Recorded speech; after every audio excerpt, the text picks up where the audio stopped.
সংগ্রামী ভাই বন্ধুগণ, সেই বিচার ব্যবস্থা এখন আমাদের স্বাধীন হয়েছে, জনগণ এখন বিচার পাবে ইনশাল্লাহ। 5ই আগস্ট আমি আমাদের দেশপ্রেমিক সেনানীকে ধন্যবাদ জানাই। যদি পক্ষে অবস্থান গ্রহণ না করতেন তাহলে হয়তো ব্লাডশেড হয়তো রক্তাক্ত হয়ে যেত, হাজার হাজার লোক মারা যেত। ধন্যবাদ তাদেরকে, জনগণের পক্ষ অবলম্বনের কারণে আমরা সংগ্রামী ভাই বন্ধুগণ, আমি ধন্যবাদ জানাতে চাই। আমি রংপুরের সন্তান, বদগজের সন্তান। এই বিপ্লবের সূচনা যে ঘটিয়েছিল সেও রংপুরের সন্তান। এবং বিশ্ববিদ্যালয়ের ছাত্র আবু সাইদ, তিনি গুলির সামনে হাত তুলে বুক পেতে দিয়েছিলেন যে মারো আমাকে। তিনি মৃত্যুকে ভয় পায় নাই। তার মৃত্যুর মধ্য দিয়ে এই হাসিনার পতন হয়েছে। তার মৃত্যুর মধ্য দিয়ে এই দেশে আধিপত্য শক্তির পতন হয়েছে। তাই মৃত্যুর মধ্য দিয়েই বাংলাদেশ নতুন করে আমরা গণতান্ত্রিক মুক্ত, ফ্যাসিবাদ মুক্ত একটি মুক্ত দেশ পেয়েছে। আমরা বর্তমান ক্ষমতাসীন যারা সরকার, অর্থাৎ আমাদেরই সরকার, জনগণের সরকার, এই সরকারের কাছে অবশ্যই দাবি করব আপনারা নির্বাচন সুষ্ঠু দেবেন, অবাধ হবে, নিরপেক্ষ হবে।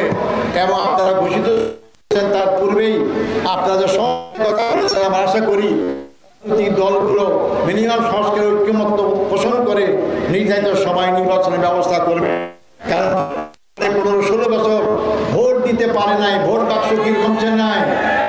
আগামী নির্বাচন যখনই হোক, আপনাদের কাছে দেশের একজন নাগরিক হিসেবে বলতে চাই, আগামী নির্বাচনে আমাদেরকে ভোট বিপ্লব করতে হবে, ভোট কেন্দ্রে যেতে হবে, আপনার পছন্দের লোককে ভোট দিতে হবে, আপনার পছন্দের মার্কাকে ভোট দিতে হবে।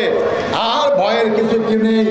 এখন রাতের অন্ধকারে ব্যালট বাক্স ভর্তি করার সুযোগ কারো হবে না। এখন প্রশাসনকে ব্যবহার করে জোর করে আমার ভোট অন্য কি দিয়ে করার সুযোগ থাকবে না ইনশাআল্লাহ। এই জন্য আপনারা আপনাদের অধিকার প্রতিষ্ঠার জন্য আপনারা প্রস্তুতি গ্রহণ করেন। আপনার ভোটের মাধ্যমে একটা সরকার গঠন হয়। আপনার ভোট যদি খারাপ লোকদেরকে দেন, সরকারও খারাপ হবে, তার ফল বাংলাদেশ সবাইকে ভোগ করতে হবে। আপনি যদি সৎ লোক, যোগ্য লোক, ভালো লোক আপনি এলাকায় চেনেন, আপনি এলাকায় থাকেন, তাকে ভোট দিয়ে সৎ লোকদের যে সরকার কায়েম করেন, সেই সরকার হবে জনগণের সরকার, জনগণের কল্যাণের সরকার, দেশপ্রেমী সরকার, দেশ উন্নয়ন হবে। আমার পরিচয় দেওয়া হয়েছে, আমি জামাত ইসলামী করি, আপনারা সবাই জানেন। আমি ইসলামী আন্দোলন করি। বাংলাদেশ জামাত ইসলামী একটা নিজস্ব আদর্শ আছে। আমরা মানুষের তৈরি আইনকে বিশ্বাস করি না। মানুষের আইন তৈরি, মানুষের আইন ত্রুটিমুক্ত নয়, ত্রুটিযুক্ত, মানুষের ভুল হয়। আপনি দুনিয়ার সমস্ত আইন পড়ে দেখেন, একটা আইন 2 বছর, 10 বছর, 20 বছর পর আবার পরিবর্তন হয়। একমাত্র আল্লাহর আইন, এটা পরিবর্তনযোগ্য নয়। সব যুগে, সব সময়, সব দেশেই, সব কালেই এটা গ্রহণযোগ্য। ইসলাম আল্লাহর পক্ষ, ইসলাম আল্লাহর পক্ষ থেকে জীবন বিধান, ইসলাম আল্লাহর পক্ষ থেকে এটা শাসনতন্ত্র। এই শাসনতন্ত্রের জীবন বিধান আজকে যদি আমরা বাংলাদেশের জনগণের উপর কায়েম করতে পারি, হিন্দু, মুসলিম, বৌদ্ধ, খ্রিস্টান, পুরুষ, মহিলা, আমার সকল জনগণ তার অধিকার ফিরে পাবে। ভিশন এসি নিয়ে এলো মানিব্যাগ গ্যারান্টি অফার। 1 মাস ব্যবহার করে সন্তুষ্ট না হলে সম্পূর্ণ টাকা ফেরত। বর্ণ সকল মানুষ তার জায়গা, সে ন্যায্য অধিকার ফিরে পাবে। আর কোনো কেউ করতে পারে না। আমাদের বিরুদ্ধে অপপ্রচার করা হয় যে আমরা হিন্দুদের বাড়ি দখল করে অমুক করি। আজকে আপনাদের মাধ্যমে চ্যালেঞ্জ ছুড়ে দিতে চাই, বাংলাদেশের যে কোনো জায়গা থেকে যদি প্রমাণ আনতে পারেন যে জামাত ইসলামের একজন কর্মী কোনো হিন্দুর বাড়ি দখল করেছে, আমি রাজনীতি ছেড়ে দেব। প্রমাণ করতে পারবেন না। 5ই আগস্টের পর আমি জেলখানা থাকলেও আমি খবর পেয়েছি জামাত ইসলামের আমির, বর্তমান আমির ডাক্তার শফিকুর রহমানের নির্দেশে জামাতের সর্বোচ্চ নেতা কর্মীরা হিন্দু ভাইদের হিন্দু মন্দির পাহারা দেয় নাই। কোনো সরকার নাই, আমরাই দিয়েছি। আমরা পাহারা দিলাম কি চুরি করার জন্য, তাদেরকে অত্যাচার করার জন্য না, তাদেরকে অত্যাচার যেন কেউ করতে আসতে না পারে তারা মোকাবিলা করার জন্য। এর মাধ্যমে প্রমাণিত হয় আমরা কোনো ধর্মের বিরুদ্ধে নই। সকল ধর্মমত ইসলাম এটাই বলেছে, ইসলামে থাকবে সকল ধর্মে, সকল বর্ণে, সকল গোত্রে, সকল মানুষ, সকল পুরুষ মহিলা তারা শান্তি থাকতে পারবে। যে নবীর যুগ ছিল, নবীর যুগে এমন ছিল, বলা হয়েছে রসূল ইসলাম কায়েম হলে এমন হবে যে অমুক জায়গাতে তমুক জায়গার আচরণ সোনা গলায় দিয়ে একটা সুন্দরী মহিলা যাওয়া আসা করবে, শুধু জন্তুর ভয় ছাড়া মানুষের ভয় তার থাকবে না। আজকে আমরা সেই ভয়হীন সমাজ যদি কায়েম করতে চাই, সেই নিরাপত্তামূলক সমাজ যদি আমরা কায়েম করতে চাই, সেই ইনসাফভিত্তিক সমাজ যদি আমরা কায়েম করতে চাই, আমি আপনাদেরকে আহ্বান করব, অনেক দল দেখেছেন, অনেক মতবাদ দেখেছেন, অনেক আইন দেখেছেন, একবার পরীক্ষা করুন যে আল্লাহর কাছে ফিরে যেতে হবে, সে আল্লাহর আইনের দিকে ফিরে আসুন, সে আল্লাহর কালামের দিকে, কোরআনের দিকে ফিরে আসুন, কোরআনের সমাজ কায়েমের দিকে ফিরে আসুন। আপনি দুনিয়াতেও মুক্তি পাবেন, আখিরাতেও মুক্তি পাবেন। আপনারা সেই দিকে এগিয়ে আসুন, সেই আহ্বান আমি জানাতে চাই। সংগ্রামী ভাই ও বন্ধুগণ, আজকে তাই সেই আবু সাঈদের রক্তের মধ্য দিয়ে আজকে গড়াই নতুন বাংলাদেশ, আমাদেরকে সকলের ভেদাভেদ ভুলে গিয়ে ঐক্যবদ্ধভাবে সেই বাংলাদেশ গড়ার জন্য আমরা চেষ্টা করব। দল থাকবে, মত থাকবে, ভিন্নতা থাকবে, যার যার দল তার তার মত, তার তার পথ জনগণের কাছে পেশ করবে, কিন্তু জাতীয় ঐক্য আমাদের থাকতে হবে। আমরা এমন কোনো কর্মকাণ্ড করব না যাতে দেশের জাতীয় ঐক্য অখণ্ডতা নষ্ট হতে পারে, অন্যরা সুযোগ গ্রহণ করতে পারে। আমাদের হাজার হাজার রক্ত দেওয়ার মাধ্যমে যে অর্জিত আজকের আমাদের বাংলাদেশ, এই অর্জিত বাংলাদেশকে যেন আবার সেই আগের পর্যায়ে নিয়ে যাওয়া হয়, এই জন্য আমি সকলের জাতীয় ঐক্যের আহ্বান জানাই। আমরা সবাই মুখে মুখে বলি যে দলের ব্যক্তির চেয়ে দল বড়, দলের চেয়ে দেশ বড়, এটা মুখে বলি, কিন্তু কার্যত মানি না।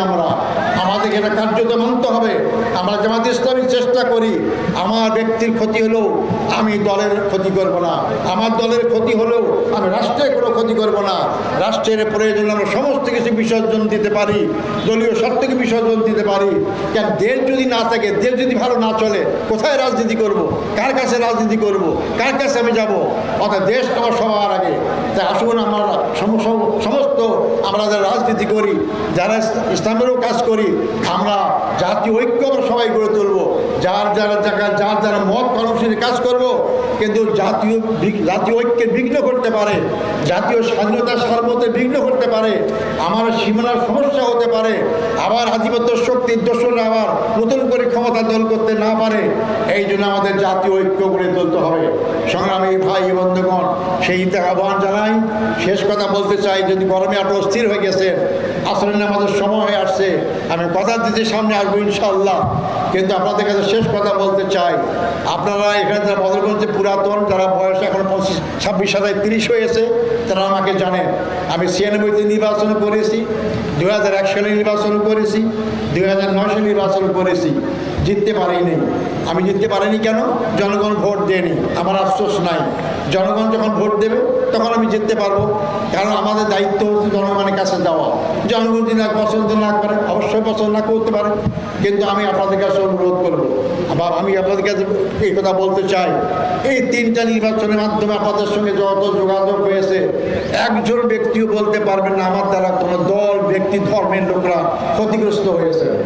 কারণ আমি কোনো দল, ব্যক্তি বা ধর্মের লোকদের ক্ষতি করার জন্য রাজনীতি করি না। আমি বিশ্বাস করি যার যার দল সে কাজ করবে।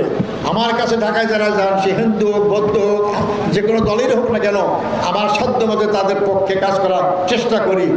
আমি তাই বলতে চাই, আগামী নির্বাচনে যদি আপনারা আমাকে পছন্দ করেন, তাহলে আপনারা যদি হাতকে শক্তিশালী করেন, তখন ব্যক্তিগত পর্যায়ে যে মানুষের সেবা করা যায়, রাষ্ট্রীয় পর্যায়ে গেলে রাষ্ট্রীয় সম্পদের সেবা তার চেয়ে আরও কয়েক গুণ করা যায়। আমি আশ্বাস দিচ্ছি, যদি আপনারা আমার পক্ষে রায় দেন, আগামী নির্বাচনে সরকারের কোষাগার থেকে এমপির জন্য যে বরাদ্দ হয়, তার 1টি টাকাও আমার আরামভাবে পেটে ঢুকবে না ইনশাআল্লাহ। আমি সরকারি সমস্ত সম্পদ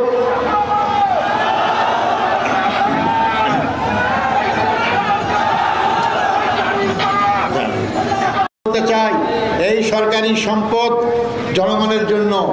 আমি আশ্চর্য হয়ে যাই, আমি যখন আমার এলাকার লোকের অনেকে যায়, মসজিদের টাকা দেওয়া হয় সরকার থেকে, কিন্তু মসজিদ হয় না।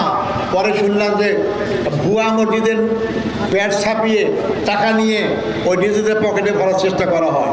কিন্তু আমি ধর্ম মন্ত্রণালয়ের সঙ্গে যোগাযোগ করে, যারা এই উপকারের পেশা বলতে পারবেন, প্রচুর মসজিদে আমি টাকা দেওয়ার ব্যবস্থা করেছি। তখন কিন্তু আমি এমপি মধ্যে কিছুই ছিলাম না। অতএব আপনার যদি আস্থা থাকে তাহলে ইনশাল্লাহ আপনারা যদি আমাকে সহযোগিতা করেন তাহলে আগামী নির্বাচনে যদি আমি এমপি প্রার্থী হয়ে এমপি হতে পারি ইনশাল্লাহ আমার পেটে একটি টাকা না দেবে, সমস্ত সরকারি টাকা আপনাদের কল্যাণে ব্যয় করা হবে ইনশাল্লাহ। সংগ্রামী ভাই বন্ধুগণ, আপনারা আমাদের দোয়া করবেন। আল্লাহ যেহেতু বাঁচিয়ে রেখেছেন, জানি না কেন বাঁচিয়ে রেখেছেন, হয়তো আল্লাহ এর দ্বারা কোনো খেদমত দিতে চান বা খেদমত করতে চান। আপনাদের কাছে দোয়া করতে চাই, আমার জীবনের শেষ মুহূর্ত পর্যন্ত যে ইসলামকে ভালোবাসি, যে আল্লাহর দ্বীনকে ভালোবাসি, যে আল্লাহকে বিশ্বাস করি, যে নবীকে বিশ্বাস করি, এই পথে যেন আমার জীবন চলে যায়, এই পথেই যেন আমি সব কাজ করতে পারি, এই দোয়া আপনাদের কাছে আমি চাই।